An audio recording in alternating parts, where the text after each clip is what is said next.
श्रीमद्भागवत तृतीय स्कंध द्वात्रिंश अध्याय। मैत्रेय उवाच शुण विदुरतोषमन कपिल रूपे भगवान कहन्ति माता मुख चाहि शुण जननी मन देई। कपिल उवाच भूमात शुण सावधाने संशय तेजी शुद्ध मने प्राणी जात नागति जेते कहिली तुम्भर अग्रते कामीर कर्म गति जेते विधि निषेध बेनिमते जे प्राणी गृह धर्मे थाई स्वधर्म नित्य आचरई तहि सुसिद्ध काम अर्थ ए आसे भ्रमु थाई व्यर्थ पुणी से धर्म आचरई से धर्मे काम अर्थ पाई कामर मूढ़ मति नर कृष्ण भक्ति करे दूर अर्थ संचयी अविरत यज्ञ रे देई थाई चित्त करई यज्ञ अनुष्ठान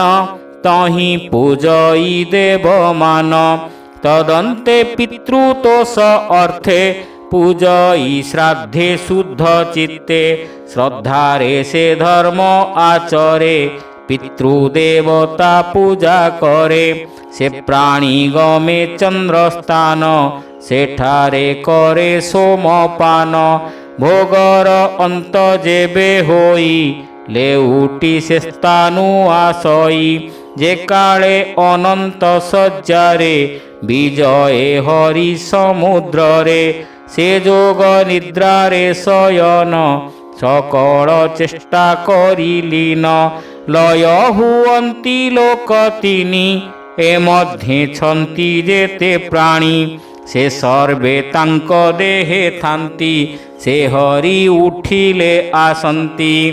हरि हरि बोला।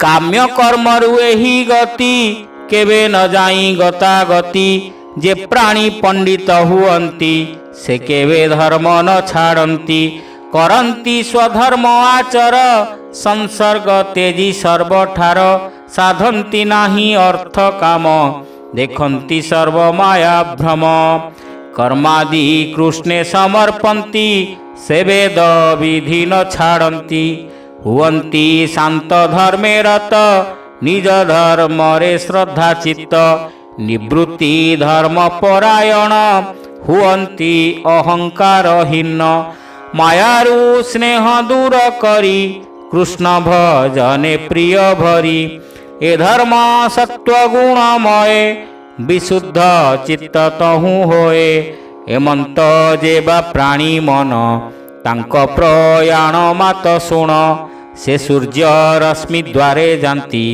परम पुरुष लभंती पर अपर ईश जेहि ए विश्व प्रकृति सेहि से विश्वमुख नारायण जे करे सर्जन पालन एमंत जेहु भगवान तांकु लभंती भक्त जन से इच्छे मुक्ति लभिबाकु भजई हिरण्य गर्भकु से मुख्य गुण शुण माए कहिबा तुम्हंकु थोकाए बेनी परार्ध काल अन्ते ब्रह्म प्रलय ए जगते तावत काल ब्रह्मलोके हिरण्य गर्भर साधके सुखेण विहार करन्ति ब्रह्मार संगे लय जान्ति भू आदि पंच महाभूत एदश इंद्रिय सहित पंच विषय अहंकारे ए सर्व ब्रह्मांड आकारे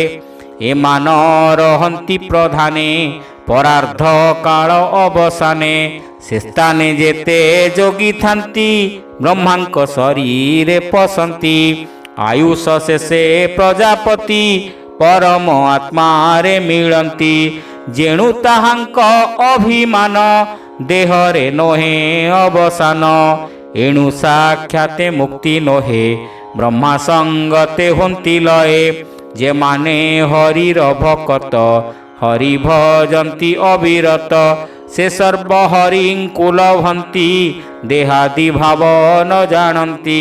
ସମ ଦେଖନ୍ତି ସର୍ବଜୀବ, ମିତ୍ର ଅମିତ୍ର ଏକ ଭାବ। ଏଣୁ ଭୋ ମାତ ହରି ଭଜ, ଭୋଗ ବାସନା ସର୍ବତେଜ। ଏ ସର୍ବଭୂତଙ୍କ ହୃଦୟରେ, ହରି ଅଛନ୍ତି ସର୍ବଠାରେ। ତାହାଙ୍କ ମହିମା ସୁମରି, ମନକୁ ଯୋଗେ ଦୃଢ଼ କରି। ତାହାଙ୍କୁ ଭଜିଲେ ତରିବ, ଏ ଦେହ ପୁଣି ନ ହୋଇବ। ଯେ ଆଦ୍ୟ ଚରାଚରଙ୍କର, ଯାହାଙ୍କୁ ବୋଲି ସୁରେଶ୍ୱର। କୁମାର ଆଦି ସିଦ୍ଧ ଯେତେ, ଯୋଗ କରନ୍ତି ଅବିରତେ। ନିସଙ୍ଗ କର୍ମ ହିଁ କରନ୍ତି, ତଥାପି ଭେଦ ନ ଛାଡ଼ନ୍ତି। ଯେଣୁ କରନ୍ତି ଅଭିମାନ, ଏଣୁ ନ ପାନ୍ତି ଶୁଦ୍ଧ ଜ୍ଞାନ।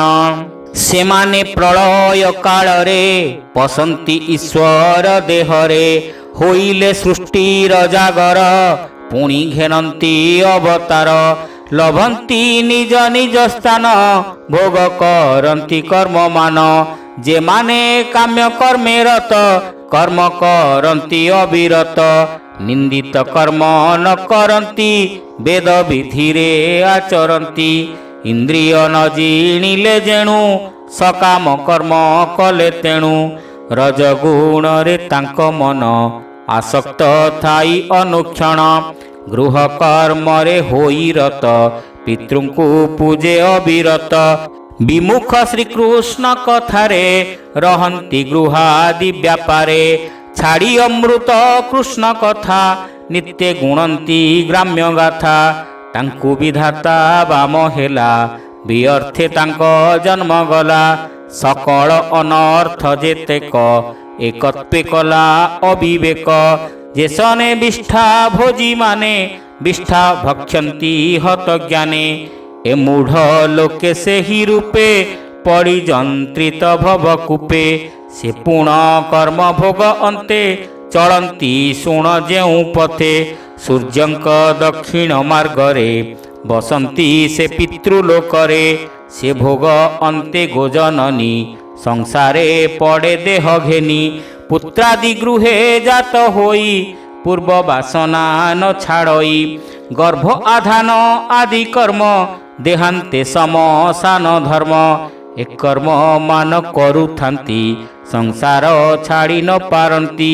ଗମନ୍ତି ଦେବ ପିତୃସ୍ଥାନ, ତହିଁ କରନ୍ତି ଭୋଗମାନ। ପୁଣି ଲଭନ୍ତି ନର ଦେହ, ଏମନ୍ତେ କାମ୍ୟ କର୍ମ ସ୍ନେହ। ଏଣୁ ସୁସ୍ଥିରେ ତୁମ୍ଭେ ମାଏ, ମନ ନିବେଶୀ କୃଷ୍ଣ ପାଏ। ଶ୍ରବଣେ ଶୁଣ ତାଙ୍କ ଗୁଣ, କୀର୍ତ୍ତନ କର ଅନୁକ୍ଷଣ। ସ୍ମରଣ ଅର୍ଚ୍ଚନ ବନ୍ଦନ, ଯେ ନବ ଭକ୍ତିର ବିଧାନ। ପାଦ ସେବନ ଦାସ୍ୟ ଭାବ, ସଖ୍ୟାଦି ଆତ୍ମା ନିବେଦିବ। ଏତେ ପ୍ରକାରେ କୃଷ୍ଣ ପାଦେ, ଭକତି କର ଅପ୍ରମାଦେ। କୃଷ୍ଣରେ କଲେ ଭକ୍ତି ଯୋଗ, ତହୁଁ ଲଭଇ ବୈରାଗ୍ୟ। ତେବେ ଲଭିବ ଦିବ୍ୟ ଜ୍ଞାନ, ପାଇବ ପରଂ ବ୍ରହ୍ମସ୍ଥାନ। ଭକ୍ତିରେ ଚିତ୍ତ ଯେତେବେଳେ, ରହଇ କୃଷ୍ଣ ସୁନିଶ୍ଚଳେ।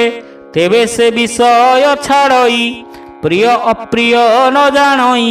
ଇନ୍ଦ୍ରିୟ ବୃତ୍ତି ଭେଦ ନାହିଁ, ସମ ବିଷମ ଆର କାହିଁ।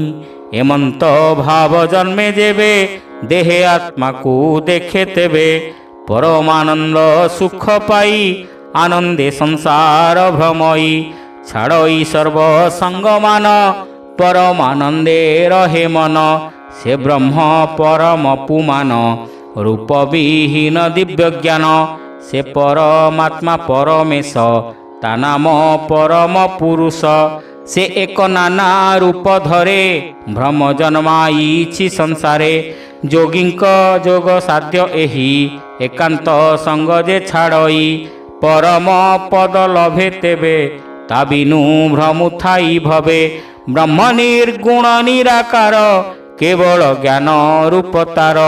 ଶବ୍ଦାଦି ଧର୍ମ ଯାର ମାଏ, ସେ ଧର୍ମେ ପ୍ରକାଶ ସେ ହୋଏ। ଆଭାସ ଦିଶଇ ଭ୍ରାନ୍ତିରେ, ଏ ବାହ୍ୟ ଇନ୍ଦ୍ରିୟଙ୍କ ଦ୍ୱାରେ। ପ୍ରତ୍ୟକ୍ଷ ଦେଖୁ ଯେତେ କିଛି, ଏକା ସେ ସବୁ ହୋଇଅଛି।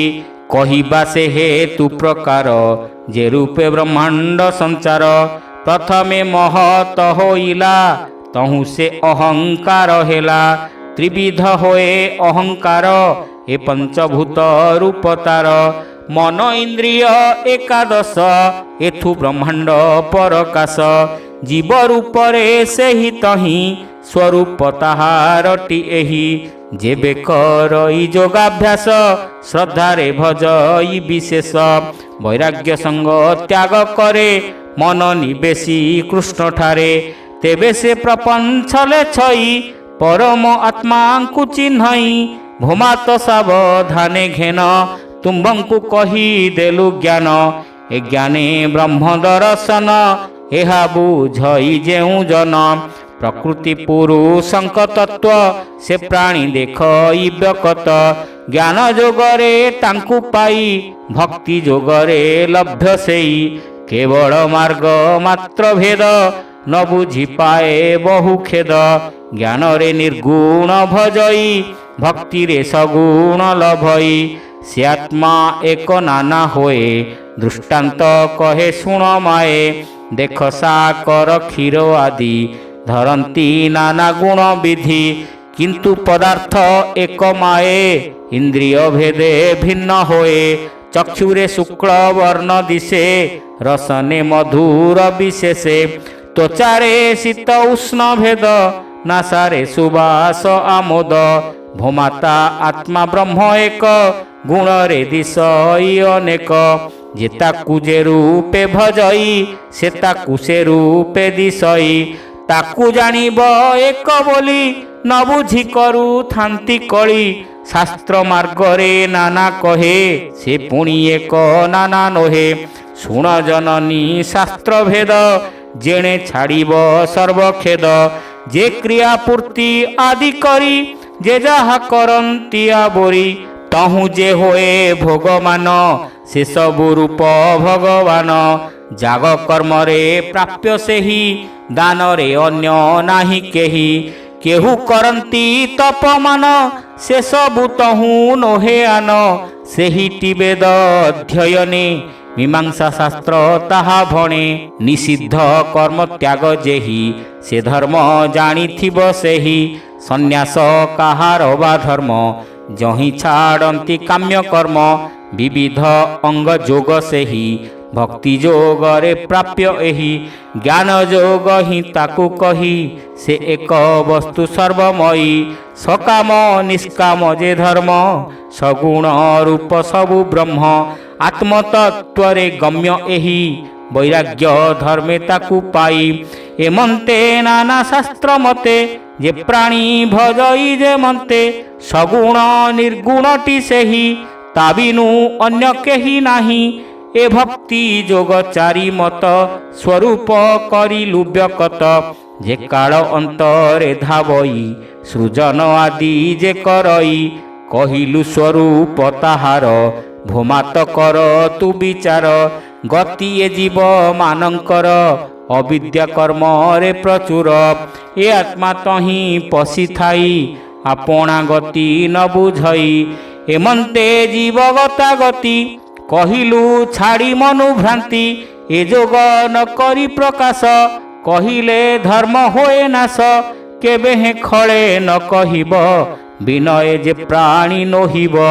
ନ କହି ଦୁର୍ଜନ ଅଗ୍ରତେ ଅପରେ ଧର୍ମ ଧ୍ୱଜି ଯେତେ। ଦାମ୍ଭିକ ଅଗ୍ରତେ ନ କହି ପ୍ରଲୋଭୀ ପ୍ରାଣୀ ଅଟେ ଯେହି। ଯେ ଗୃହ ଧର୍ମେ ହୋଇ ରତ ତାରେ ନ କହି କଦାଚିତ। ନ ସହେ ଯେ ଭକତ ଜନେ ନ କହ ଭକ୍ତିହୀନ ଜନେ।